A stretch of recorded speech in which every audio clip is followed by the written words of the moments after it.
is non-adherence to international valuation standards, either wholly or in part, has led to vastly different values of the same property. I'm not talking about different property, of the same property, applying different approaches to the valuation.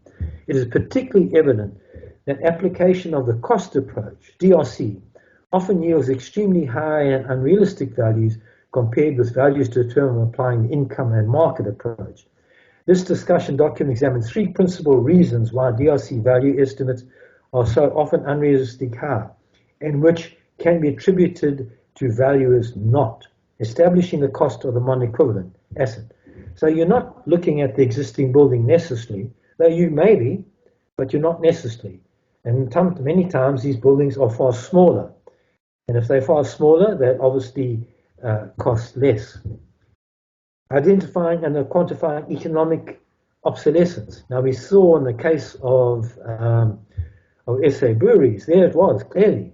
There was a recession, a depression, people were no longer using the hotel, no longer using the billiard. Stuff had come down. That's effect external to the property. The property might well have been well maintained. It belonged to SA breweries, it probably was. And applying the test of adequate profitability. We heard what the judge said there in that particular case. He said, well, there was no profit in the cost approach. There's no allowance for profit. Now, people would want profit because otherwise they simply wouldn't do it. And so Innes J, what he said, and let's just repeat this.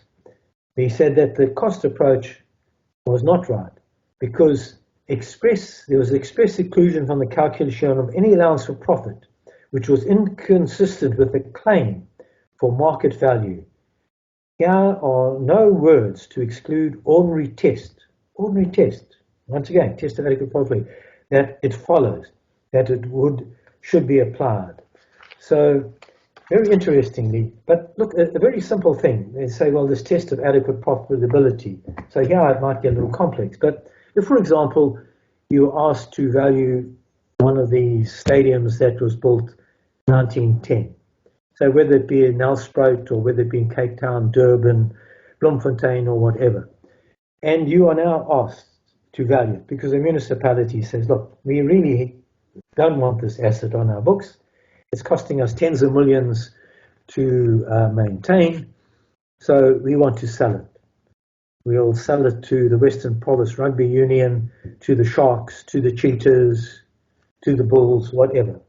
So then the fellow says to you, most of these stadiums, the new ones, cost 3.5 billion rand. So let's just say, example, Moses Mabhida Stadium, 3.5 billion rand. So the councillors form a little committee, they come to you and say, right, you're instructed to value this.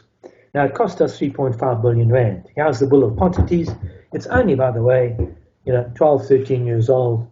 Yes, there's a little bit of maintenance and so on. So we are expecting, we'll make an allowance for that, 3 billion rand. Now, they, of course, are going to be grossly disappointed because what's going to happen is that people like the Sharks or one of the football clubs are going to come along and say, right, this is the average attendance that we're going to get.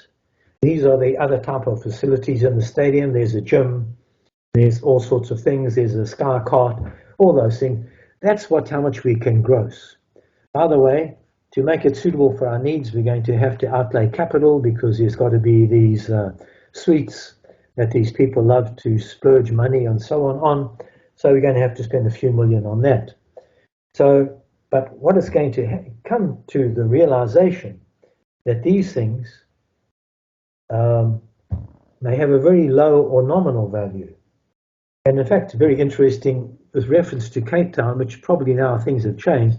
I think Robin Martin made a comment in about 2015-16 that no one at that stage was interested in leasing it, and the cost was so high in terms of maintaining it that it might actually be a liability. In other words, negative value.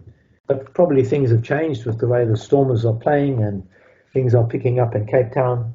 that it probably has got a positive value. So once all the leases have been determined and everything is leased out, the Cape Town will be able to sit there, look at it and say, okay, that's the income, those are the costs, there's a net income, we can capitalize that. So if we need to sell it, there's a sort of ballpark, but it's certainly not going to be done on the cost. But once again, anyone buying that type of property, so whether it's a conference center, whether it's a Cape Town International Conference Center, whether it's the RCC in Durban, whether it's Ushaka Marine World, all these things will be valued on a profits basis, receipts and expenditure. And so you can immediately see that, hang on, this is the way it's operating, that's the profit. Now, if I take that net profit, what would I capitalize that at? Nothing to do with the cost. The cost, so many of these things were overcapitalized at the time that the cost bears no relationship to what's actually there. Now, you say, well, then why would Cape Town sell it? Well, Cape Town might sell it and say, well, we simply don't have the expertise to successfully operate a stadium. The main tenant is going to be the Stormers. They've got a lease over a large part of the property. They can get finance. There are other lessees. And now let them take it, let them run it. It's going to be continued to be used as a football stadium or rugby stadium, though they've got problems with the pitch and so on. But that's really what's going to determine the value. Same with Ushaka Marine World, same with Cape Town International Conference Center. Its value is not going to be determined by the cost. So this whole thing of adequate profitability could be a very simple test.